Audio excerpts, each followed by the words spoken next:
Okay, hey everybody, welcome. Check 1 2. My name is Aaron. Our channel is 4 Kids and a Farm. My wife Rachel and I live in Northern California, and we are raising our 4 kids on our 5-acre farm, learning how to raise our own food. Do me a favor, you guys popping in here. Tell me you can hear me or not, see me or not. That would be helpful. I'm already talking with Commander Bacon and Chad about the weather. Maybe as you're coming in, you can tell me what zone you're growing in and what you're harvesting right now. Right now, our garden is like totally a summer garden. We're losing whatever we've got to harvest. Like we've got a few broccolis that we've got to harvest, and then we've got to we're just the hot crops that are in place now. We almost got some corn. We've got lots of okra coming out. We've got a gazillion zucchinis. I'm incredibly tired of zucchinis. You can only make them so many ways and still have them taste good. So we've got a lot of varieties of zucchinis. Our garden is really sponsored by Haas Tools, and so we've got a lot of varieties of zucchinis, like the crooknecks. We've got the 8-balls. That's probably one of our favorites. We've got some of those, the patty pan squashes. We've got like 5 different varieties of those. So you guys can hear me okay? Chad, who's in here? Doug, am I loud enough? Do I need to be louder? I've got the microphone on, so. Yeah, so first time growing broccoli this year. We've got loud and clear. Okay, thanks, Chad. Appreciate it. We've got to harvest that because that's going to bolt. We are going to be having 100-degree weather here in the next few days, and it's just going to be miserable. We've had some weird weather. Last week was in the 70s and the 80s, and it's just kind of gently creeping up. And it was really bizarre because usually right now we're just in the 90s or 100s. And we'll have that weather all the way to September. And it's one thing we don't like about California is that heat. But like a lot of you guys, we don't have the humidity. So I don't know if that matters very much, but we're also incredibly dry here, and that's why we have fires every year. So, yeah. So, hey, Jane, how are you doing? Glad you're here. Thanks, Doug and Chad, for being in here. If you guys have questions, make sure you put them in all caps or get my attention. Put the @4Kids and a Farm so I can see that you guys are trying to get my attention. So the whole purpose of this live is to give you guys an update on the Homesteader Diet, and also to give you guys an update on the new bees that we're getting, to talk to you about that as well. We are pretty excited about both.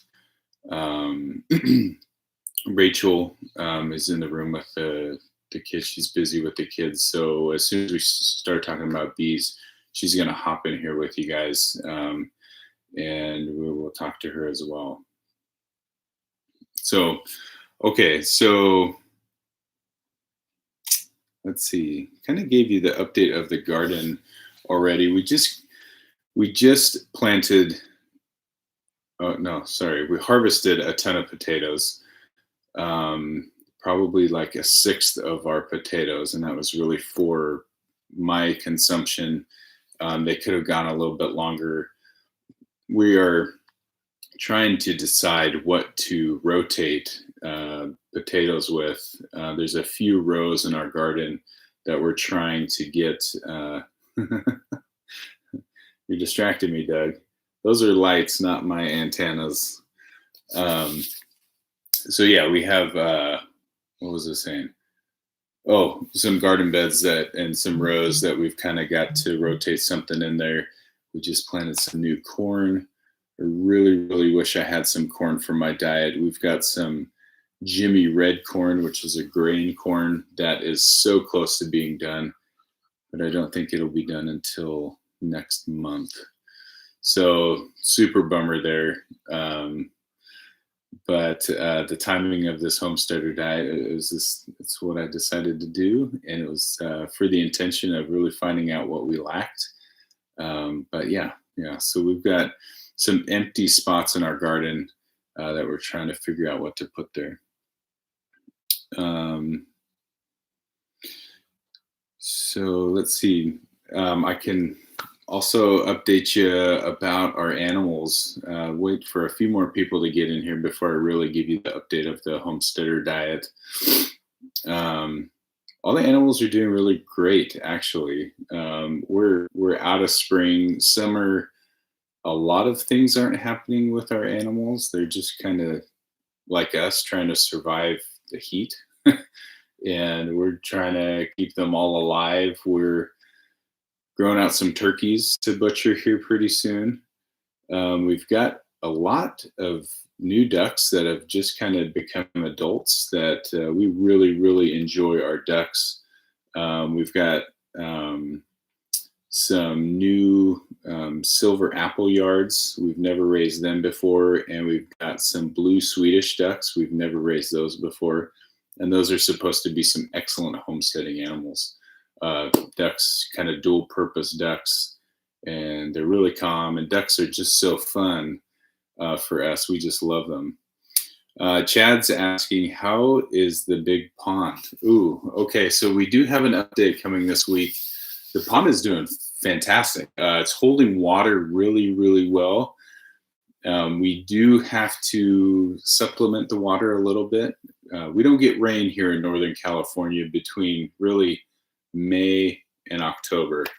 And so eventually, as our pond evolves, we'll hopefully, we got to add some things to it to keep it nice and clear and clean.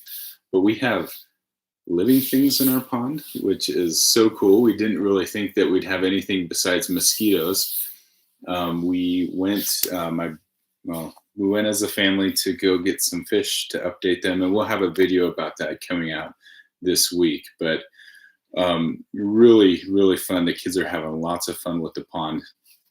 It is become a centerpiece of our property, and we love it. We've got to find out some ways to keep it aerated and keep the water levels up and stuff like that. But we are working on that. So, okay, Jane's given me some ideas of what to plant.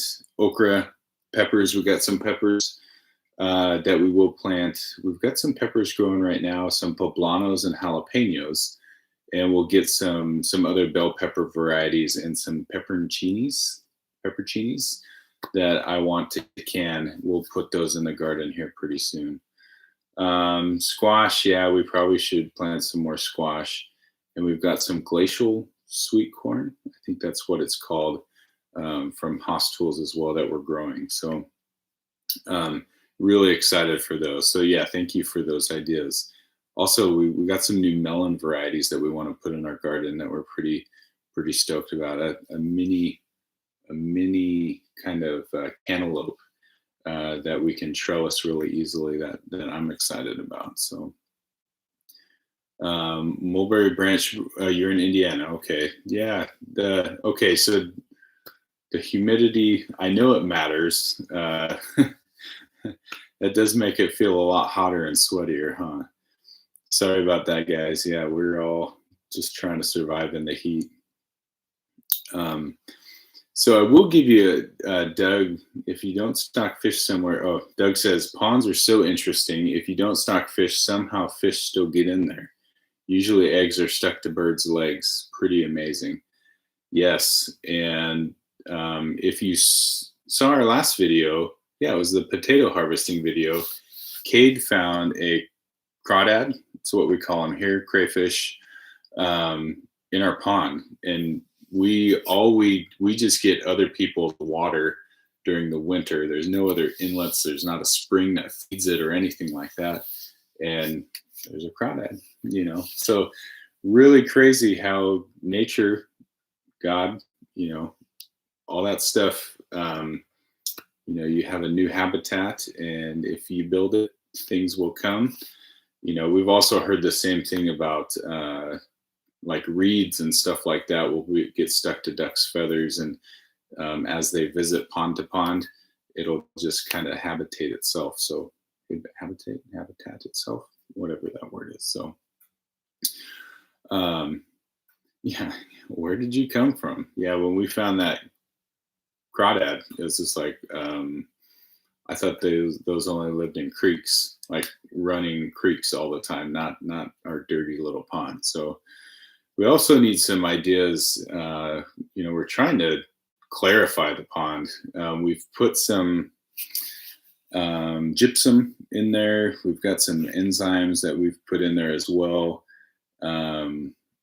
So we're hoping that the fish that we stocked in the pond will keep it nice and clean as well. So we know it's an evolving process, but we're excited to have that pond going on. So, okay, so Homesteader Diet. A lot of people at work and that I know and on Instagram and YouTube. Oh, by the way, yes, the Homesteader Diet, we are voting again for another ingredient. And by midnight tonight, I'll kind of tally all those up. And so Instagram, Facebook, YouTube, I've posted a little survey. I'm adding something this week to my diet that we have to grow on our homestead by the end of 2022. So blueberries, olive oil, and einkorn wheat. Those are all the choices for this next week. So if you do me a favor, you go over to our whatever social media you like best and click in, or just put here. Oh, Doug says he voted for blueberries. So yeah, you can just vote now and we'll add those all. The Homesteader Diet was an idea I had to only eat the food that we raised on our own farm for 30 days. And the whole idea about this was to learn what we lacked. And I'm finding out we're lacking a lot. And number two was just for science, to see if I could do it, because we get so excited about the story of our food, how we raise it, how it grows, and being able to put, the fruit of my labors, like literally on my plate, is so exciting for me. We raise almost all of our own protein here on the farm. If we can add a cow in there, we would be totally self-sufficient with our protein. And so we're getting really close. 2 years ago, it was just eggs. And then we added goat's milk and chickens and pork and lamb. And we're really, really satisfied. It's a lot of hard work, but the food is delicious. And so our whole idea was to kind of just test it out. It's just me. The kids eat some of the stuff I make. Rachel kind of hops in there as well. A lot of our meals are just our homestead food based, and they kind of hop in there. But I'm the only one that's totally solely eating what is on our property. And so far, it's been a little bit Spartan. The first week, it was great. This is week 2, and I feel fantastic. I am getting a little bit bored of the food, though, just because there's a lot of pork chops and there's a lot of zucchini actually in every single one of my meals. So,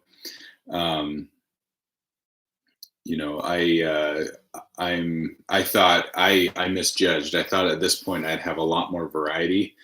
I was counting on like some plums and some nectarines.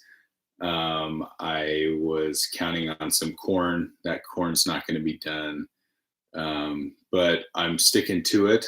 That's part of the things. It's one of the things that I wanted to learn personally was, okay, should I plant things earlier? Should we plant more of this, and so all those things are coming together as I'm, kind of going through this experiment. It's making my hair all spiky. My diet. No, this is gel. This is Walmart gel. Every once in a while I do my hair. Every other, for church. Otherwise I'm wearing a hat, as you can see. So, hey, Tom, welcome to the chat. Bird's legs. Tom says, got fish in the new pond uphill and the beavers just made trout. No spring brook or fish to swim up. Laugh out loud. Yeah. I always think of Jurassic Park, where, they swore that none of the I know that's a book. It's a book, but where none of the dinosaurs were able to breed. And then Malcolm says, nature finds a way. Nature is way smarter than all of us. It's got a way better track record than we do. So I do need a Commander Bacon hat, Doug. We'll have to figure that out, buddy. You need a 4 Kids in a Farm hat too. We do have a small merch store. Every link in our video goes to our merch store, so you can look down below, and you can follow that if you do want to support us. All of those little things help us on the farm. Every purchase goes back to the farm, and we appreciate it. So, okay, so Homesteader Diet is going well. Let's see.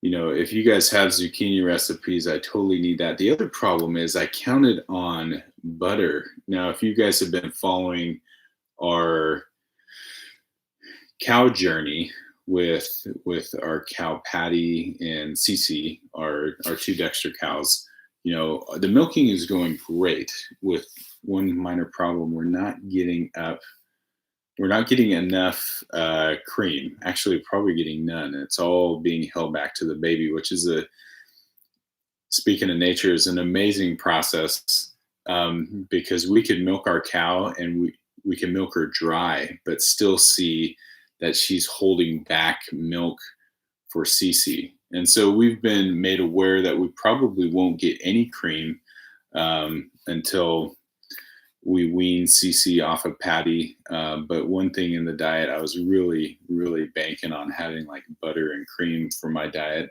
but I don't hardly have any. We get plenty of really good milk from our goats, but we don't have a cream separator either. So that's kind of been a barrier as well.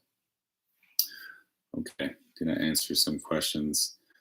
Doug says, are you going to set up memberships? We've been talking about it, and we just don't know. We've had people reach out to us asking how they can support the channel, and if there's a demand for that, then we definitely would. We would. I don't know if we feel comfortable like excluding people from specific comments or content. Sorry. But it's something that we've been thinking about, just because people have been asking how they can support the channel, and so we'll talk about it and maybe put some options up for our channel. So memberships are really, you guys would pay a monthly fee, and all of that would go back to the farm, and we can have an opportunity to give like not private content, but content just to our members. And so we're busy enough with regular content, but we are so thankful for all of you guys. So we're trying to find good ways to be able to include you guys and make sure that we're putting out the content you guys want. And then, hopefully one day when we start being more consistent with our content and getting better with our content, because YouTubing is hard enough, without the homesteading and full-time work that we do. So Doug, we'll talk about that more, and we'll put that opportunity. Oh my gosh, Doug, you're embarrassing me, man. Thank you, Doug. You're such a stellar dude. We really appreciate those shout outs. That goes straight to feeding our animals. We appreciate you. Um, and then Chad says, "Keep talking. I'm listening. Just enjoying this monster drink." Hey, if you guys ever thought you couldn't get off of caffeine or energy drinks, I'm telling you, it was hard the first 2 days. But after this homesteader diet thing, just only eating and drinking, what comes from our property, it's easy. You just got to go cold turkey, man. And I feel really, really good. Before, I felt exhausted, tired, like low energy all the time, even though I was drinking energy drinks. Like it just became such a habit. I think my mood's changed. Rachel probably can tell you better than I can, but I feel more even tempered. I feel like I'm listening to my body more instead of just cracking open an energy drink as soon as I wake up. You can do it. I can do it. You guys can do it. I think energy drinks, you're kind of filling a hole. Your body's telling you something that you need to do. And you can either fill it with something artificial, or you can respond to what your body's telling you. And maybe it's telling you get some more sleep, eat some more food, take a nap. I took a nap today. It was phenomenal. Naps happen on Sundays, every Sunday for me, and every other day if I can get them. So, hey, thanks, Tom. Thanks, Tom, for that comment. Everybody's making comments about the sheep videos. Listen, least favorite chore on our farm is catching sheep, but we've gotten a little bit better with it because we have kind of paid attention to what we should have all along. And like sheep instincts, you have to understand them in order to not let them go crazy. Sheep are 100% prey animals. So the only way to get them to calm down is to put them in a small space. We've been wanting like chutes and things like that for so long. But we just don't have like the amount of sheep to justify the amount of money that we would put into that infrastructure. So one day in the future, we may put some money into that. But using the cattle panels, it was super redneck, and having my brother here to hold the sheep was so awesome. Yeah, thank you, Mitchell, my brother, for kind of suffering. And you guys, we try to keep it as real as possible, but there are some frustrating moments in there that we may or may not have edited out. So, we do better with the sheep. We did really, really good this time. I think we all kind of left that episode giving each other high fives because it did go really, really well. So, and it's only every 6 months that we have to do that. So we love our painted desert sheep. They're delicious and they're efficient and they fit perfectly into our farm. But wrangling them definitely is a little bit of a chore.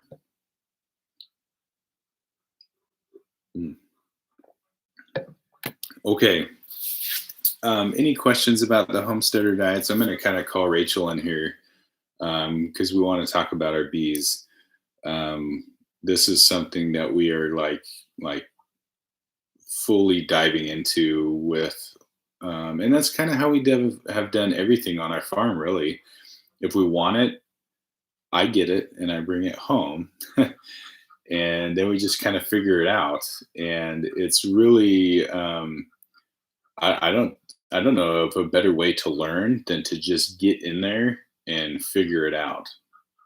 So, we luckily, and this is one of the only animals that I have not brought onto the farm. This is all Rachel's doing. We have a family member who manages apartments who had a swarm. She's got a bee guy. The bee guy made the comment that this is a really calm swarm. Do you have anybody who wants some bees? And of course, here we are wanting bees. We didn't think we'd get bees for like a year or two, but here we are kind of with it imminently coming. We're excited and nervous about it, but it's going to be really, really cool. We're excited. Okay, while Rachel's coming in here, Doug says, we need sheep. You do need sheep, man. Like, I totally agree.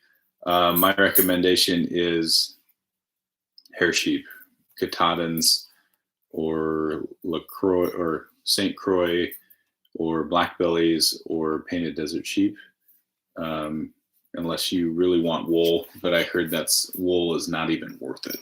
The people who come and shear, it's not worth the time and effort and stuff like that, unless that you're going to do something with it. So I'm making space for my lovely wife here. Everybody say hi to Rachel. Hey, friends. Let's see. Doug says, did you pay the correct price on the boxes? Oh, I was talking to Doug when I bought the boxes, and I thought I could go through the self-checkout while still being on the phone, but I scanned the wrong things, so I had to get off the phone with them. So I think I paid the right price. Doug also says he makes all of his hives, which I don't know how he finds time to do stuff like that. You make them? Holy Toledo. But that is one thing. We had to make it as easy as possible for us to get into bees. Yeah. And so just buying them is how we had to do it. So let's see. Doug's adding some, about to extract his first batch of honey. Ooh. Dude, I'm so excited for you. Danny says, don't be nervous. Commander Bacon is on the watch. So, okay, so tell us the story about how we ended up being beekeepers. How? Yeah. My family member said, hey, I have this guy who has a bunch of swarms. And she sent me a video of the guy pulling them off. He just literally like took his hand and pulled them off the side of the building. I said, oh, this is a really docile, just like a really calm swarm. And she was like, do you want them? So yeah, we wanted them. I was like, okay, this kind of fell into our lap. So now we're getting bees. So we're kind of excited. So it'll be fun. And an adventure. And I don't think we were planning on bees this year, like at all. Like, we weren't planning on bees. They just kind of fell into our lap. So we're like, okay, here we go. So we're going. Here we come. Bees and everything. But I was really encouraged because when we went to Homesteaders of America, just after listening to Kaylee from the Homestead. Kaylee from the Homestead. Yeah. She was super encouraging, and just like she gave like a really good presentation, and it just encouraged me, like, oh, I can do bees. This is, I'm gonna kill some, it'll be fine, like I'm gonna learn, and so it'll be exciting. So at least I was kind of discouraged from the beginning, because we went to our state fair 3 years ago, I think 3 or 4 years ago. There was a bee booth, and we talked to the guy, and he'd been a beekeeper for 40 years, something like that, did local classes. And he kind of said, hey, you have to plan on losing half of your hives for no reason. And I was like, wow, that sounds like a really bad return for our money and our time. And so, anything, like if we got into sheep and somebody says, like, you can lose half of your sheep for no reason, like, I wouldn't do it. But we also know that the bees are dealing with like a lot of stuff outside of their control, sprays, pesticides, and things like that. And so, we were kind of dealing with like that kind of negative outlook on bees. We were in contact for a little bit with not a company, but a nonprofit that would put bees on our homestead, free of charge, like in exchange for some of the honey. But I've emailed that person multiple times and never got a hold of them. So, or they never got back to me. So, that was one hope of ours. So this is like a really big blessing. So, Sherry, I know it's you. How's your pumpkins doing? McMillan Farm. She changed her name from Sherry McMillan. So, welcome. We're glad you're here. Let's see.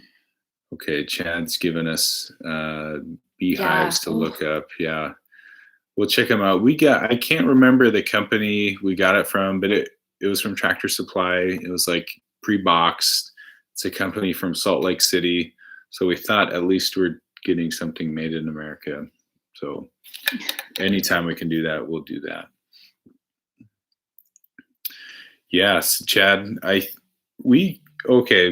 Chad, since you're here, ask you a question. Bees regulate their own temperature in their hive, right? Because we're so hot here, but we'll see stacks of bee boxes in the middle of fields with no shade or anything like that. Yeah. So I don't know what the best thing to do with our hives would be, is to find a really good shady place. But we've got a couple spots picked out on our farm near the garden where it's away from animals at least. But we have a shady spot. We have sunny spots all over. So we just got to find a nice place to put them. So proper mite management. We've heard that some hives swarm because they're sick. And so our friend Jose at Aribe Bees kind of gave us a few tips and said that we should treat them for mites right when they get in the hive. So whatever that, I forget what that medicine is, but sounds like a good idea to us. So, yeah, sheets to gather new hives, new swarms. Let's say again. I think I've seen Kaylee do that on her YouTube channel, where she takes like the sheets and she'll just go out with like duct tape and stuff and just get them. She doesn't mess around. Yeah, Kaylee's amazing. She's really liked her teaching style.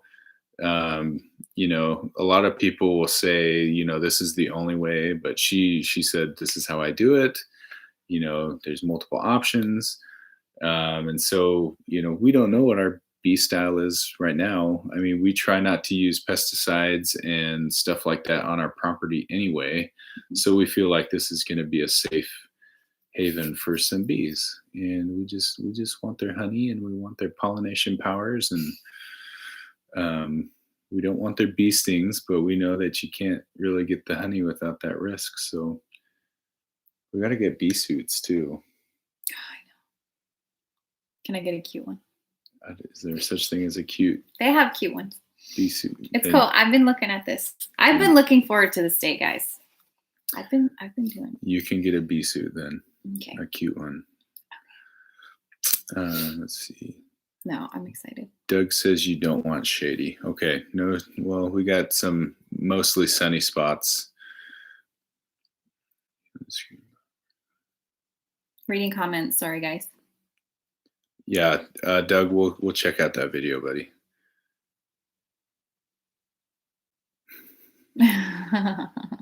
Oh no.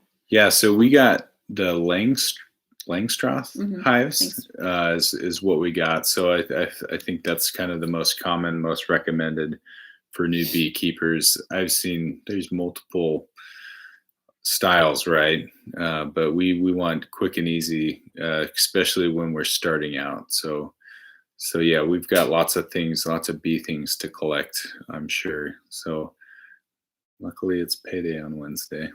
Luckily we have Chad here telling us everything we need. Yeah.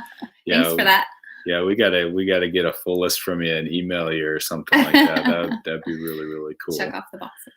Yeah, and speaking of Jose at Aribe Bees, he's one of our local Northern California guys. He we just got to find out a time, but he's going to kind of give us a crash course 101. And like I said, like we're hands-on people. Like we like to be able to do it. You can watch as many YouTube videos as you want. You can read as many books as you want, but having the one-on-one experience and doing it is invaluable, or so valuable. I don't know. Priceless. Priceless. Yeah. You gotta have that one-on-one. Yeah. I don't want to get stung. That is the one thing I don't want. So whatever I can do to prevent that that's what I want to do. So Doug, you're good enough, man. We'll listen to you.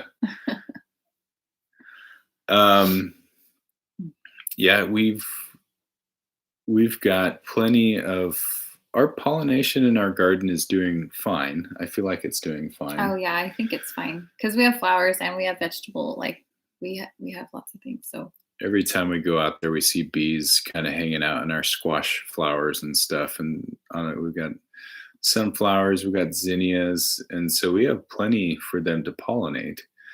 One thing Kaylee Richardson said at Homesteaders of America is like her pastures changed, which I thought was really, really interesting, because I never thought of bees like having an effect on that, but of course they would, because any grass and flowering legumes and stuff like that have flowers as well. And if it works for your garden, why wouldn't it work for your pasture? So we just, our eyes have been opened, and we, I think before when it was kind of like a cool idea maybe to have bees, it's like kind of a necessity really for a homestead to have some bees. So we're excited, nervous, but excited. And you will, look, it says you will get stung. I am not excited about the getting stung. Yeah. I don't even know if I'm allergic. Or are you allergic? Like, if I find out I'm allergic, this is no bueno. This is not going to work out. I'm not allergic to bees, okay. But I'm excited though.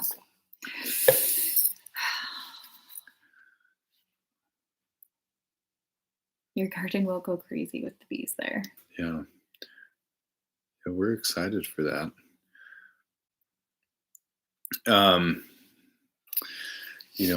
What else? What I got here? So Sherry is allergic. I should give an update on a quick update, our plans about our giant pumpkins, because Sherry's here, and I should give a little bit of an update. We have a plan to grow. I've got some starts. For some reason, they didn't do very well. They're really tiny, so not impressive at all. Our volunteer pumpkins in our garden are like huge, thriving, but our starts didn't do so well. So I've got a plan to till part of one of our pastures that's gated and fenced in, and it's going to be exciting. We're going to do a lot. It's going to be like a huge pumpkin patch. We're kind of like upping the ante a little bit, like a lot actually. Where I was going to have like 5 plants, we're probably going to have like 30 giant pumpkin plants going in there. So stay tuned for that. We just got to have our neighbor come over with his tractor tiller and make us a nice little bedded spot for all of those. So it's going to be really, really cool. So yeah, and Sherry's saying a rabbit ate one of her pumpkins. And so oh no, that's when you're doing, if you've seen the competition videos, people who raise pumpkins, like they're kind of like bordering on psychotic. Like they're putting blankets on their pumpkins, they trim them, they give them milk, they put like comforters at night over their pumpkins, because if like the temperature fluctuates a lot, like they can crack and you can ruin your whole pumpkin. They'll put like PVC pipe, what do you call greenhouses over them. Like it's just, they don't mess around. I don't have that amount of time. I'm just hoping for like a really, really big pumpkin and doing a little bit of effort. So that's our plan. I think like encouraging everybody to grow a big pumpkin too is like the main thing as well. Like it's fun. Competition is fun, but getting you guys to grow stuff, it's fun.